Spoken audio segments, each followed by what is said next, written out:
Text book के page number 23 के ऊपर ये एक थ्योरम है और ये जो है एग्जाम पॉइंट ऑफ व्यू से बहुत इंपॉर्टेंट है।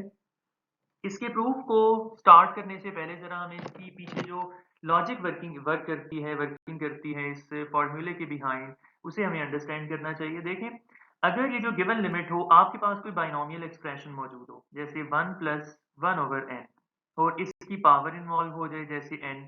अगर आपके पास यहाँ पे जो सेकंड टर्म आ रही है उसी का रेसिप्रोकल ऊपर मौजूद हो, और लिमिट अप्लाई करने से आपके पास 1 पावर इंफिनिटी फॉर्म आ रही हो, तो जब भी लिमिट अप्लाई करने से 1 पावर इंफिनिटी फॉर्म आ जाए और इसका रेसिप्रोकल ऊपर मौजूद हो, तो ऐसे क्वेश्चन का आंसर हमेशा आता है इक्वल टू ई।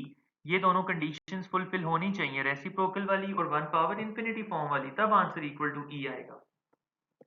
इसको हम प्रूव करेंगे according to using binomial series. Binomial series का फॉर्मूला यहाँ पे मैं मेंशन कर देता हूँ। Since we know that binomial series कैसे एक्सपेंड होती है, ये आपने फर्स्ट ईयर में सीखा था, अगर नहीं सीखा था तो यहाँ पे मैं बता देता हूँ। इसका फॉर्मूला होता है, पावर को वेरिएबल से मल्टीप्लाई करते हैं, ठीक है, फिर n into N minus one, दो फैक्टर्स हैं तो 2 फैक्टोरियल पे डिवाइड करेंगे और सेकंड टर्म का स्क्वायर लेंगे, फिर n into N minus one into N minus two. अब चूंकि ये 3 फैक्टर्स हैं सो हम 3 फैक्टोरियल से डिवाइड करेंगे और x का क्यूब लेंगे एंड सो ऑन। ये प्रोसेस आगे अप टू इंफिनिटी चलता चला जाएगा। तो अब यहाँ पे हम लिखते हैं, consider the given binomial expression that is 1 plus 1 over n whole power n। इसके ऊपर ये फॉर्मूला हम लगा देते हैं, 1 plus n into 1 by n, फिर उसके बाद ये होगा n into N minus one whole divided by 2 factorial, फिर सेकंड टर्म x का स्क्वायर, यहाँ पे x is equal to 1 over n।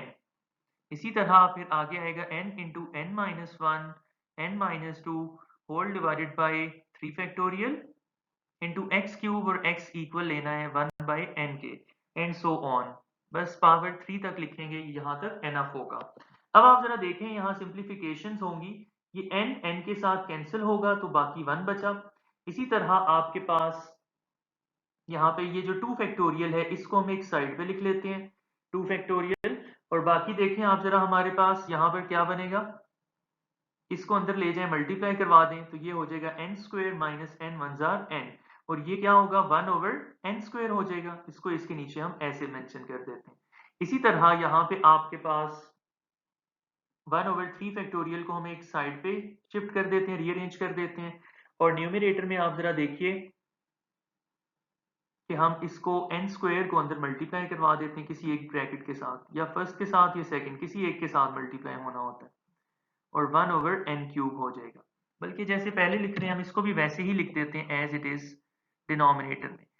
1 over n का होल क्यूब क्या बनता है, 1 ओवर n क्यूब, उसे हम इधर नीचे लिख देते हैं, ओके, प्लस आगे ब्रैकेट्स हैं अप टू सो ऑन।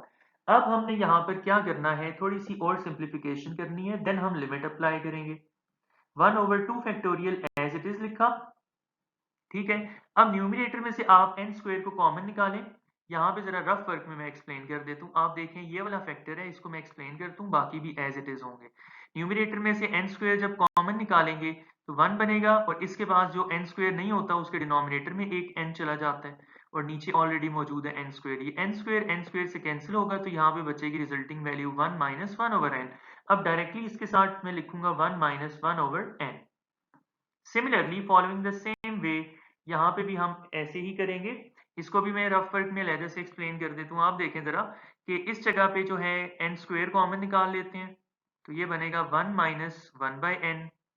उसके बाद इन दोनों में से n कॉमन निकाल लेते हैं, तो ये बनेगा 1 माइनस 2 बाई n, और n जो कॉमन निकाला वो हम बाहर लिख देते हैं, और n क्यूब। अब देखिए न्यूमरेटर में n स्क्वायर और n मिलकर n क्यूब होंगे, कैंसिल हो जाएंगे, तो रिजल्ट हमारे पास बनेगा 1 minus 1 by n into 1 minus 2 divided by n। 1 minus 2 divided by n and up to so on. जब ये सिंप्लीफिकेशंस हो जाती हैं देन हम लिमिट अप्लाई कर देते हैं। अब आप लिख सकते हैं apply limit as n approaches to infinity.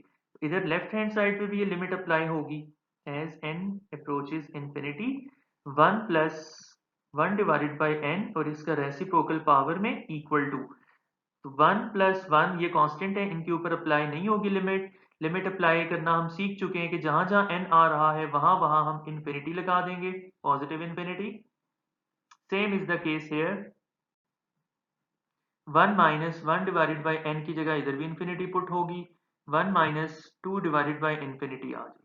अब जरा याद रखिएगा, आपके पास अगर ये सिचुएशन बन रही हो, कोई एक कांस्टेंट हो और वो इन्फिनिटी पे डिवाइड हो रहा हो, पॉजिटिव इन्फिनिटी पे डिवाइड हो रहा हो, तब भी उसका आंसर जीरो को अप्रोच करता है, और अगर नेगेटिव इन्फिनिटी पे डिवाइड हो रहा हो तब भी उसका आंसर जीरो को अप्रोच करता है। तो ये जो क्वांटिटीज हैं ये सारी जीरो को अप्रोच कर जाएंगी, ये भी जीरो को अप्रोच कर जाएगा, ये भी जीरो को अप्रोच कर जाएगा, एंड ये भी जीरो को अप्रोच कर जाएगा।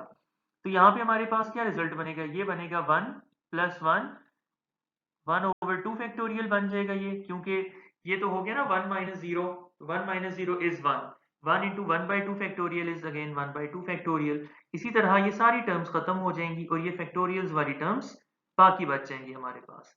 इसकी फर्दर अगर सिंप्लीफिकेशन की जाए तो ये बनता है 1 plus 1, 1 divided by 2 factorial is equal to 0.5, then 1 divided by 3 factorial is 0.166, फिर 667 and so on। इसको अगर देखा जाए तो इसकी अप्रॉक्सीमेट वैल्यू ये बनती है 2.71821 एंड सो ऑन। अगर देखा जाए तो ये तो आइलर्स नंबर बनता है, ये आइलर्स कांस्टेंट बनता है बेसिकली। ये क्या बनता है, आइलर्स कांस्टेंट बनता है, जिसको स्मॉल e के साथ रिप्रेजेंट किया जाता है। तो अब हम इसको लिख देते हैं इक्वल टू e, यानी यहाँ पे हम लिख देते हैं लिमिट जो थीटा था वो अप्रोच कर रहा था पॉजिटिव इंफिनिटी को, 1 plus 1 by n whole power is equal to e, hence proved. ये एक रिजल्ट है जिसको हम प्रीवियस थ्योरम से ड्राइव करते हैं, ये उसकी डिडक्शन है, इसको हम मेन थ्योरम के ऊपर वर्किंग करके अखज करते हैं। इसकी कंडीशंस भी बिल्कुल सेम होंगी, यानी लिमिट अप्लाई करने से आपके पास 1 पावर इंफिनिटी फॉर्म आनी चाहिए, और दूसरी बात जो 1 के साथ सेकंड टर्म होगी उसका रेसिप्रोकल ऊपर अवेलेबल होना चाहिए। इन दोनों कंडीशंस के फुलफिल होने से हमारे पास आंसर आता है इक्वल टू ई। ऐसा हमने प्रूव करके दिखाना है।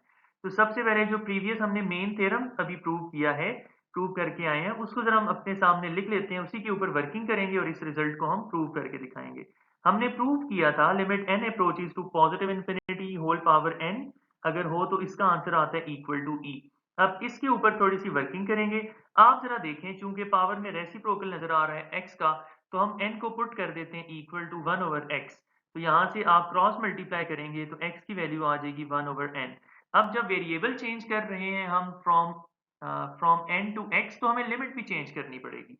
आप देखें जरा, जब हमारे पास इस फॉर्मूले में n अप्रोच कर रहा था इंफिनिटी को, तो उसके बदले में x किसको अप्रोच करेगा, x will be equal to one by infinity, तो ये अप्रोच करेगा जीरो को। जब n अप्रोच करता है इंफिनिटी को, x अप्रोच करेगा जीरो को, ड्यू टू दिस रिलेशन। अब इसके अंदर हम वैल्यूज डाल देते हैं लेफ्ट हैंड साइड पे। तो लिमिट पहले था n अप्रोचेस इंफिनिटी, अब होगा x approaches to zero. 1 plus 1/n की जगह हमने 1/x पुट किया था, और होल पावर n की जगह 1/x आ जाएगा इक्वल टू e। अब आप देखें जरा इसको, बस थोड़ी सी सिंप्लीफिकेशन करनी है 1 से 2 स्टेप्स की। ये जो x है नीचे डिवाइड हो रहा है, ऊपर 1 के साथ जाके मल्टीप्लाई हो जाएगा, तो 1 into x will be equal to x whole power 1/x is equal to e। तो ये देखें छोटा आसान से इसका प्रूफ था, इसको भी हमने कर लिया।